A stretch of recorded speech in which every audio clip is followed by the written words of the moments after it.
Maintenant, c'est Vincent Fier qui va présenter le prochain dossier. Donc, merci beaucoup pour l'invitation. Donc, je vous présente un dossier qui a l'avantage d'être un peu une longue histoire. Donc, c'est une patiente qui est née en 46. Donc, elle est épileptique mais contrôlée. Elle est parkinsonienne, mais pas un Parkinson très agressif. Vous savez, la longue lune de miel, comme disent les neurologues, et un peu dépressive quand même. Elle vit dans un milieu où ils habitent, enfin, elles sont des ferrailleurs, donc elle habite dans une caravane avec son mari, mais la caravane est très propre, ils sont bien organisés, c'est bien. Donc, je l'ai vu une première fois en 2009 et j'ai que l'IRM de 2009. Elle avait, vous voyez, une petite scoliose, pas trop sévère, pas de compression, des lombalgies. Donc, on lui fait un traitement orthopédique et infiltratif. Je la revois en 2015. Vous avez donc ces clichés euh, de 2015 à droite, qui sont, vous voyez, donc c'est une femme qui a une incidence pelvienne normale. À l'époque, elle a encore compensé, mais elle n'a pas encore de gros déséquilibres. Et puis, tout doucement, je la revois en 2017. Alors, en 2017, elle commence à avoir une scoliose qui se dégrade un petit peu plus. Et on voit qu'elle commence à avoir un SVA à 10 cm. Et puis, elle est un peu moins heureuse. C'est un peu plus difficile. C'est une femme très dynamique et qui elle commence vraiment à accuser le coup au niveau de son quotidien. Et je lui dis à nouveau, bah, écoutez, pour le moment, le corset a marché, l'infiltration a marché. Moi, je pense qu'il ne faut pas vous opérer. L'opération serait une grosse opération. Donc, je vous recommande plutôt de ne pas vous faire opérer. Et puis, en fait, sur les conseils d'amis bien intentionnés, elle se fait opérer avec une technique un peu, vous voyez, segmentaire et voilà le résultat. C'est-à-dire quand je la retrouve, c'est vraiment une autre personne. C'est-à-dire qu'elle est extrêmement douloureuse, elle consomme de la morphine, elle a une ODI 54 avec une VA lombaire et radiculaire qui est vraiment pas bonne. Et vous voyez qu'elle a énormément changé, que son SVA est passé de 10 je ne me rappelle plus, mais enfin à 17. Donc, c'est vraiment la catastrophe. Et donc, là, il se pose la question d'intervenir, mais bien sûr, il faut lui faire une grosse opération. Ou ne rien faire, mais elle est encore bien en forme. Son Parkinson ne s'est pas beaucoup aggravé. Et elle reste très motivée pour qu'on change les choses. Donc là, je lui fais la simulation de tige sur mesure avec les tiges idéales. Et puis, finalement, je l'opère. Comme on a dit ce matin, bah, c'est des chirurgies un peu compliquées. Vous voyez qu'il y a ici maintenant, je suis enlevé les connecteurs facilement, mais vous avez bizarrement un connecteur sans vis. Là, donc je l'ai repris rapidement parce qu'il avait une vis un petit peu quand même dans une racine. Et ça il n'a pas laissé trop de séquelles. Le résultat est pas parfait, mais ça allait. Donc, on était en juillet 2019. Et puis, en août 2019, donc là, je suis en vacances, mais donc, juste avant de partir en vacances, elle a un tableau septique grave et je la reprends à un mois pour un sepsis très sévère avec une enfin, deux bactéries, une antibiothérapie pendant 3 mois. Donc, déjà, une complication précoce. Comme annoncé, hein, comme j'ai dit ce matin, ces gens-là, on leur dit qu'ils vont avoir une complication. Donc, elle, ça a été la complication septique. Et puis, les choses avancent. Finalement, je la vois en novembre 2019. Elle ne va pas trop mal. Elle a un ODI à 25. Le VA lombaire radiculaire est bien. Elle prend un peu de Doliprane. Finalement, elle a passé le cap de ce sepsis. Et puis, finalement, c'est un peu après que je la vois elle a une pneumopathie avec une décompensation cardiaque. Elle a une translocation de ce germe de pneumopathie sur son rachis. Et là, on rigole plus parce qu'elle commence à avoir un sepsis très sévère, avec en particulier, vous voyez, cette ostéolyse thoracique là-bas, une spondylodicite thoracique, et elle est extrêmement douloureuse. Elle a un sepsis chronique et elle est quand même très fatiguée. Donc, sur le PET scan, il y a des décèlements multiples, donc surtout dans la partie haute. Donc là, on est un peu coincé. Il va falloir appeler un ami, quoi. Donc, on a la chance d'avoir dans la région lyonnaise une réunion de RCP infectieuse qui est extraordinaire où les participants, vous avez la liste en haut à gauche, c'est tous les lundis après-midi. Et vraiment, je ne sais pas si c'est ouvert à la France entière, mais en tout cas, c'est vraiment remarquablement bien organisé parce qu'à chaque réunion, il y a un orthopédiste, l'infectiologue, il connaît l'ostéosynthèse, il va au bloc opératoire voir les reprises. Enfin, il y a vraiment une cellule qui conseille très, très bien. Et en fait, on reprend toute l'histoire. Et finalement, eh ben, il termine en disant malheureusement, on ne peut pas faire une stratégie conservatrice. Il faut falloir reprendre la patiente.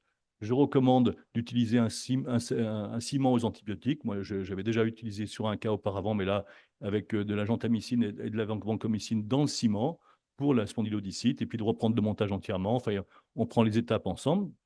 Et d'ailleurs, il vient à la chirurgie, le patron infectieux. C'est assez sympa. Et finalement, on a ce montage-là. Et donc, vous voyez le petit bout de ciment là-haut sur le scanner en haut à droite. C'est un ciment aux antibiotiques. avec 2 antibiotiques synergiques dans le site de l'infection. On reprend tout. Et donc là, elle est en 2023, elle va à nouveau bien. Et finalement, ça reste, c'est un des bons dossiers finalement de la journée. Et pour le moment, donc je l'ai revu il y a peut-être bientôt 1 an, avec à nouveau un bon résultat, puisqu'elle est à nouveau autonome, elle peut à nouveau bosser dans sa vie, elle marche bien 1 kilomètre, donc le résultat reste correct. Voilà. Donc, dans le cadre de la RMM, bon, ben, l'ostéosynthèse initiale n'était vraiment pas adaptée à la situation. On a vu la catastrophe que ça a entraîné. Donc, il faut les montages courts dont on a parlé ce matin, parfois vraiment, et je pense qu'il faut faire quand même attention de ne pas transmettre ce message, parce qu'un Parkinson mal opéré, ben, on peut vraiment décompenser énormément. Donc, je pense que ce n'est pas une bonne idée de faire des petites chirurgies, des petits montages, en particulier sur les gens qui ont des troubles du tonus axial. Donc, il y a des règles à respecter. On les connaît. Il y a cette publication de Rottenflug qui est quand même très intéressante, c'est que si on ne respecte pas l'ordose lombaire, eh ben on a 10 fois plus de chances de reprendre les patients. Ça, c'est pour ce qui est mécanique pour la RMM. Puis l'autre élément, c'est de connaître ce ciment aux antibiotiques qui permettent d'avoir une concentration minimale d'inhibitrice. Je ne sais pas si vous vous rappelez, hein, quand on faisait de l'infectiologie pour l'internat, là, il faut qu'on arrive à une concentration suffisante pour tuer l'antibiotique. Et quand ce n'est pas possible par voie parentérale, il faut amener l'antibiotique près de l'infection. Et ce ciment aux antibiotiques, c'est assez impressionnant. C'est cher, mais l'hôpital a accepté d'investir pour ça. C'est exceptionnel. Et c'est vrai que c'est vraiment, à mon avis, très intéressant. Il y a des publications là-dessus assez nombreuses. Et il me semble que c'est vraiment un apport pour notre spécialité. Voilà, je vous remercie.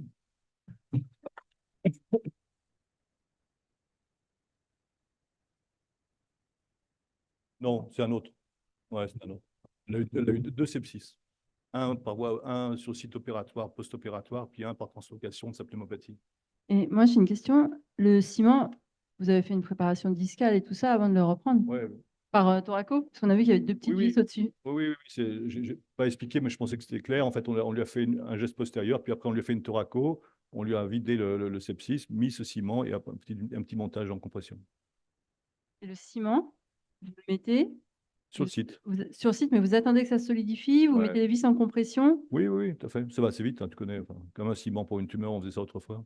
Et je l'ai fait une autre fois sur un paraplégique qui ne consolidait pas la jonction lobo-sacrée, chez qui on a fait il avait été multi-opéré, on a fait un temps circonférentiel avec un gros amas de ciment comme ça au double antibiotique et ça a permis de guérir. Et on a maintenant un gros recul et on va publier ces 2 patients parce qu'il n'y en a pas beaucoup en rachis avec ces ciments aux antibiotiques. Bon, c'est un ciment hydroxyapatite classique. Enfin, tu mets jamais de ciment, toi, mais c'est un ciment classique, quoi. Reformule-moi ta question. Oui, bien sûr, oui. Oui, mais là, c'est Banco Ginta et c'est les 2, en fait. Ouais.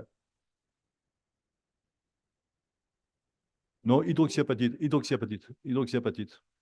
Substitut osseux. Ouais. Mais c'est Vancogenta pour tout le monde, c'est pas Bon, pour ce germe. c'est ce qu'il m'a recommandé, mais Ouais. voilà. Et sur quel argument ils ont dit que la spondylodicite ne pouvait pas guérir sans. Bah, elle avait, enfin, la lésion était importante. C'était un argument plus sceptique que mécanique. Oui, un peu les 2, parce que Un quand peu même, les 2. c'était très fragilisé. Le temps qu'on ait un espoir que ça fonctionne.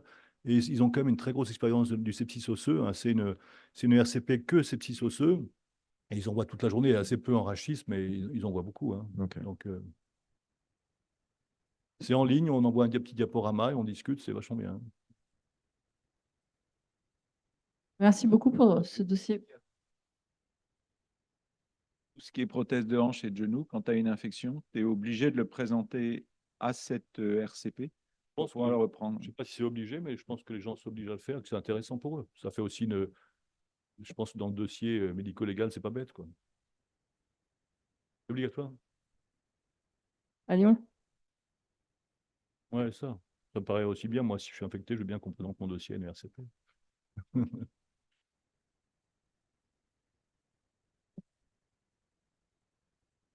Ouais. Mais oui, j'ai tout repris, j'ai tout changé. Ah, voilà. Ouais. Je ne suis pas appesanti là-dessus, mais j'ai un peu amélioré les choses. J'ai refait une t-shirt mesure. La verticale de ces 2, elle était nettement reculée, même Ouais. par rapport à l'état préop, donc ça améliorait bien. Tout à fait, j'en ai profité.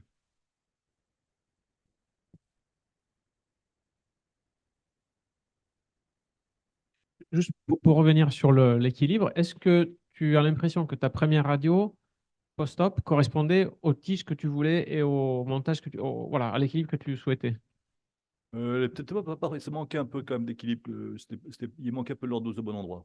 Je pense que j'ai pas voulu faire le TP chez cette femme fragile et peut-être que c'était limite, quoi. Tu as un bon œil, hein? J'ai pas suggéré le contraire. C'était une vraie question. Merci. On peut passer au dernier dossier